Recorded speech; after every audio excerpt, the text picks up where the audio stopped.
Police भरती, MPSC अशा स्पर्धा परीक्षांची तयारी करत असाल तर आजचा व्हिडिओ खास तुमच्यासाठी, कारण मूळ संख्यांवर आधारित असणारे प्रश्न कशा पद्धतीने विचारले जाऊ शकतात याचे प्रत्येक नमुना आपण या ठिकाणी आज बघणार आहे। त्यामुळे व्हिडिओ शेवटपर्यंत बघा। व्हिडिओ आवडला तर व्हिडिओला लाईक, शेअर आणि कमेंट करायला विसरू नका। आणि त्याचप्रमाणे जर चॅनलवर नवीन आणि पहिल्यांदाच असाल तर चॅनलला नक्की सबस्क्राइब करून बेल आयकॉन दाबा। तर मग बघूया यातील नमुना 1 काय आहे।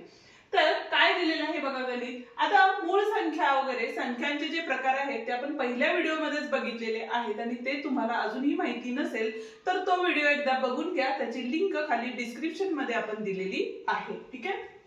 प्रश्न काय आहे बघा, सर्वात मोठी एक अंकी मूळ संख्या। आता सर्वात मोठी एक अंकी मूळ संख्या। आता मूळ संख्या म्हणजे काय, ज्या संख्यांना कोणत्याही संख्येने भाग जात नाही अशा संख्या, बरोबर आहे। आता सर्वात मोठी मूळ संख्या ही कुठली आहे तर 7 आहे। का तर 9 ही काय आहे संयुक्त संख्या आहे, त्यामुळे मोठी संख्या काय असणार आहे आपली 7 एक अंकी, बरोबर आहे।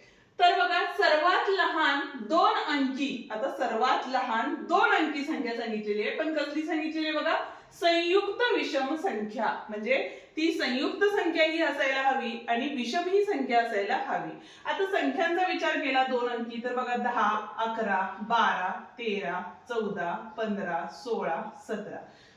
10 सम आहे, 11 हे काय आहे तर मूळ संख्या आहे, 12 सम येतं, 13 ही काय आहे मूळ संख्या आहे, 14 सम आली, 15 ही काय आहे बघा विषम संख्या सुद्धा आहे आणि संयुक्त संख्या सुद्धा आहे, कारण 3 आणि 5 या दोन्ही पाड्यात ती संख्या येते। म्हणजे कुठली संख्या असणार आहे ती 15 असणार आहे। यांचा गुणाकार किती, ठीक आहे, म्हणजे या दोन संख्यांचा गुणाकार किती हे आपल्याला विचारलेलं आहे। किती असणार आहे गुणाकार तर 15 सत्ते किती होतात तर 5 होतात, म्हणजे 105 हे काय असणार आहे या प्रश्नाचं उत्तर असणार आहे। ठीक आहे। जर तुम्हाला संख्यांचे प्रकार व्यवस्थित माहिती असेल तर तुम्ही हे प्रश्न इझिली सॉल्व्ह करू शकता। जाऊया आता दुसऱ्या नमुन्याकडे, पण त्याआधी अजूनही व्हिडिओला लाईक केलं नसेल तर व्हिडिओला लाईक करा, हाईप करा आणि तुमचे जे मित्र असतील जे स्पर्धा परीक्षा देतात, ज्यांना गणित अवघड जातं अशा मित्रांनाही आपले व्हिडिओ नक्की शेअर करा। ठीक आहे। दुसऱ्या पद्धतीचा प्रश्न काय आहे बघा, तर या ठिकाणी आपल्याला असं सांगितलेलं आहे खालीलपैकी कोणता सहमूळ संख्यांची जोडी नाही, कोणती सहमूळ संख्यांची जोडी नाही। प्रश्न स्पर्धा परीक्षेची पहिली अट अशीच आहे की तुम्ही प्रश्न नीट वाचायचा आहे। या ठिकाणी काय विचारलेलं आहे सहमूळ संख्यांची जोडी नाही असं विचारलेलं आहे। आता सहमूळ संख्या म्हणजे काय तर अशा संख्या म्हणजे ज्या दोन संख्यांचा सामायिक अवयव हा फक्त एक असतो, एक ही संख्या असते, त्यालाच आपण सहमूळ संख्या असं म्हणतो, बरोबर आहे। बघूया आता जोडी कशी ओळखायची। आता या ठिकाणी बघा 15 आणि 39 आहे। 15 चे जर अवयव पाडले आपण किंवा 15 कुठल्या कुठल्या पाड्यात येतो ते बघितलं तर इथे बघा 3 गुणिले 5 3 5 15 येतं। 39 चे अवयव काय पडणार आहेत बघा तर 13 त्रिक किती असतात तर 39 असतात, बरोबर आहे। म्हणजे सामायिक अवयव हा काय आला 3 आला, म्हणजे पहिली जोडी हे आपलं काय असणार आहे उत्तर असणार आहे। परत एक एक्झाम्पल म्हणून आपण पुढचं उदाहरण बघितलं तर 27 चे जर अवयव पडले तर इथे बघा 3 9 27 होतात, म्हणजे 3 त्रिक 9 9 त्रिक 27 आणि 35 चे जर अवयव पडले 5 सत्ते किती होतात या ठिकाणी 35 होतात, बरोबर आहे। म्हणजे एकही सामायिक अवयव यामध्ये नाही, म्हणजे कुठला सामायिक अवयव आहे तर एक हा सामायिक असल्यामुळे ही काय झाली आपली सहमूळ जोडी झाली। म्हणजे उत्तर काय असणार आहे आपलं तर 15 आणि 39 ही सहमूळ संख्यांची जोडी नाही, हे पहिलं उत्तर बरोबर आहे। जाऊया आता नमुना 3 कडे। तिसरा नमुना काय दिलेला आहे बघा तर म्हणजे तिसरा प्रश्न आणि वेगळा प्रश्न, प्रत्येक प्रश्न वेगळा आहे, त्यामुळे जसं जसं आपले व्हिडिओ येत जातील तसं तुम्ही तुमच्या नोट्सही तयार करा, जेणेकरून प्रत्येक प्रकारचं गणित तुमच्या त्या वहीमध्ये अवेलेबल असेल। ठीक आहे। आणि अभ्यास करताना तुम्हालाही त्याचा फायदाच होईल। आता बघा गणित काय दिलेलं आहे, एकक स्थानी 3 हा अंक असलेल्या सर्व 2 अंकी मूळ संख्यांची सरासरी किती। आता आपल्याला एकतर मूळ संख्या सांगितलेली आहे, एकक स्थानी 3 हवे आहे आणि 2 अंकी संख्या हवेत, बरोबर आहे। म्हणजे आता सुरुवात कुठून असणार आहे बघा, एकक स्थानी 3 असलेली पहिली तर संख्या 13 असणार आहे, बरोबर आहे। दुसरी 23 असणार आहे, तिसरी 33 असणार आहे का नाही, कारण 3 3 आहे, 3 न भाग जातो त्यामुळे ती मूळ संख्या नाही। त्याच्यानंतर येणार आहे आपले 43, त्याच्यानंतर किती येईल बघा आपले 53 येतील, 63 ला सुद्धा काय होतं तर 3 ने भाग जातो त्यामुळे 63 नाही येणार आहे, 73 येईल, 83 येईल. 93 येणार आहे का? तर नाही येणार आहे. आणि पुढे गोष्ट काय सांगितलेली आपल्याला, तर सरासरी काढायची आहे. म्हणजेच एकूण संख्या किती आल्या बघा या ठिकाणी, 1 2 3 4 5 6. सरासरी काढताना आपण त्या सर्व संख्यांची बेरीज आणि किती संख्या आहेत त्यांनी काय करतो, भागतो. बरोबर आहे. आता बेरीज केली तर इथं 3 6 3 3 9 3 4 12 3 5 15 3 6 18. आजच्याला 1 आले 9 आणि 7. 9 आणि 7 किती झाले बघा, तर 16 झाले. 16 आणि 5 21 झाले. 21 आणि 4 25 झाले. 25 आणि 2 किती होतात, तर 27 झाले. आणि 27 आणि 1 किती होतात, तर 28 आलेले आहेत. भागाकारात किती आहे, 6 आहे. 6 ने भाग घालवला. 6 एके 6, 6 चौक 24 झाले. 4 राहिले. 6 8 किती होतात, तर 48 येतात. म्हणजेच उत्तर किती आलेले बघा, 48 उत्तर असणार आहे या प्रश्नाचं. ठीक आहे. आता जाऊया पुढच्या नमुन्याकडे. पण त्याआधी अजूनही व्हिडिओला लाईक केलं नसेल तर व्हिडिओला लाईक करा, हाईप द्या आणि तुमच्या मित्रांना आपले व्हिडिओ नक्की शेअर सुद्धा करा, जेणेकरून त्या मित्रांनाही आपल्या या व्हिडिओचा फायदा होईल. आता नमुना 4 काय आहे बघा. प्रश्न फक्त गुंतागुंतीचा आहे, पण जर तुम्हाला व्यवस्थित कन्सेप्ट क्लिअर असतील, त्यासाठी मी मगाशी सांगितलं जो आपला पहिला व्हिडिओ टाकलेला आहे संख्या आणि संख्यांचे प्रकार, तो जर तुम्ही बघितला असेल तर तुम्हाला हे प्रश्न इझिली अंडरस्टँड होतील. ठीक आहे. प्रश्न काय आहे बघा आता, तर 20 ते 40 दरम्यानच्या जोडमूळ संख्यांची बेरीज किती. आता 20 ते 40च्या दरम्यान येणाऱ्या जोडमूळ संख्या कोणत्या, तर या ठिकाणी बघा 23 आहे. पहिल्यांदा आपण मूळ संख्या कोणत्या आहेत ते बघूया. 23 आहे, त्याच्यानंतर 29 आहे, 31 आहे आणि 37 या आपल्या मूळ संख्या आहेत. आता जोडमूळ संख्या म्हणजे काय, तर अशा दोन संख्या ज्यांच्यामध्ये फक्त एक संयुक्त संख्या यायला हवी. ठीक आहे. म्हणजे त्यामध्ये कमीत कमी 2चा फरक, म्हणजे 29 30 31 ह्या ज्या संख्या आहेत त्या काय आहेत, जोडमूळ आहेत.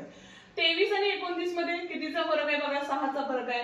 31 आणि 37 मध्ये सुद्धा 6चा फरक आहे. त्यामुळे ही जी जोडी आहे ती जोडमूळ संख्या आहे. म्हणजेच आता त्यांनी काय विचारलेले, बेरीज किती असं विचारलेलं आहे. म्हणजे 29 अधिक 31 किती आले बघा, 9 आणि 1 10, चला 1 5 आणि 1 6. म्हणजे त्यांची बेरीज किती असणार आहे, तर 60 हे उत्तर असणार आहे.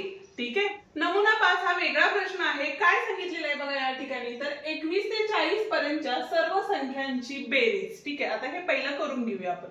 तर काय करता येईल बघा, जर समजा 1 ते 40 पर्यंतच्या संख्या सांगितल्या तर आपण कुठलं सूत्र वापरत होतो, तर n अधिक n म्हणजे n गुणिले n कंसात n अधिक 1 भागिले 2 हे सूत्र वापरत होतो. बरोबर आहे का, तर 1 पासून 40 पर्यंतच्या संख्या होत्या.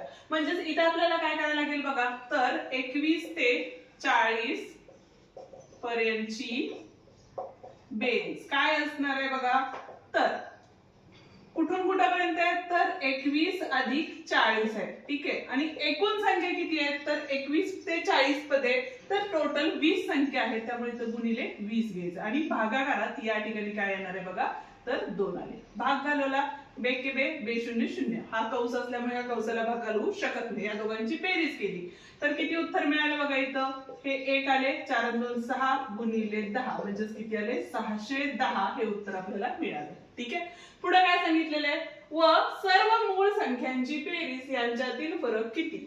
आता 21 ते 40 मध्ये येणाऱ्या मूळ संख्या कोणत्या, तर इथं बघा पहिली मूळ संख्या आहे 23, नंतर आहे 29, नंतर कुठली आहे 31 आणि शेवटची आहे आपली 37. हे आपण मगाशीच बघितलं.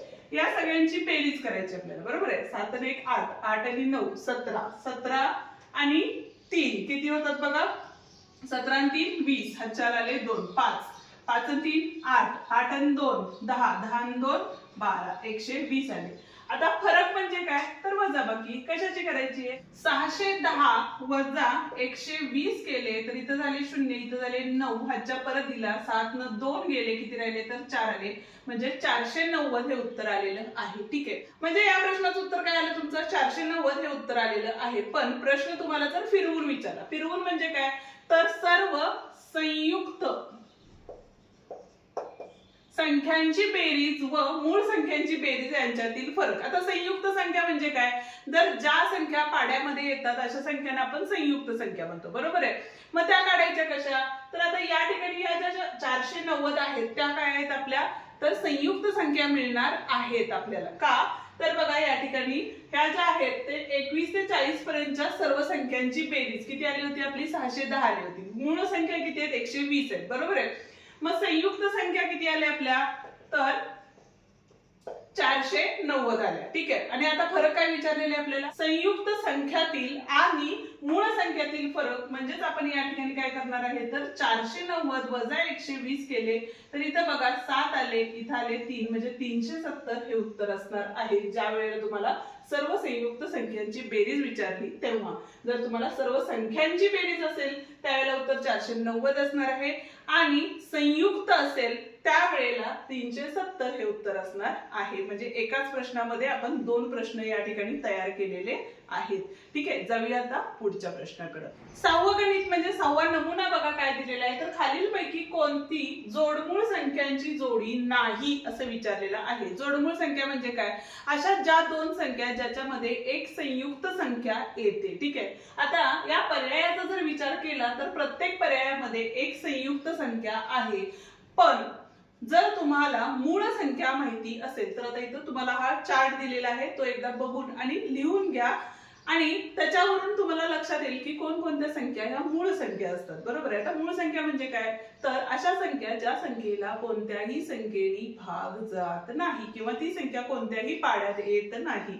तर आता या ठिकाणी जर विचार केला तर 69 या संख्येला 3 ने भाग जातो म्हणजेच ही मूळ संख्या आहे का नाही. पर्याय म्हणजे प्रश्न काय विचारलेला आहे तर जोडमूळ संख्याची जोडी नाही असा प्रश्न आहे आपल्याला. म्हणजे पर्याय क्रमांक 2 या ठिकाणी बरोबर आहे आणि बाकीचे जे पर्याय आहेत ते काय आहेत तर जोडमूळ संख्यांच्या जोड्या आहेत. ठीक आहे. या ठिकाणी आपला हा व्हिडिओ संपतो. उद्याच्या भागात आपण त्रिकोणी संख्यावर आधारित असणारे प्रश्न जे स्पर्धा परीक्षेला विचारले जाऊ शकतात ते आपण बघणार आहे. त्यामुळे अजूनही चॅनलला सबस्क्राइब केले नसेल तर चॅनलला सबस्क्राइब करा, बेल आयकॉन दाबा आणि या आधीचे व्हिडिओ जर तुम्हाला बघायचे असतील तर खाली डिस्क्रिप्शन मध्ये त्याची लिंक आहे ते व्हिडिओ तुम्ही बघू शकता. तर मग चला भेटूया उद्याच्या भागात. तोवर डिस्क्रिप्शन मधले आपले व्हिडिओ पाहत राहा. धन्यवाद.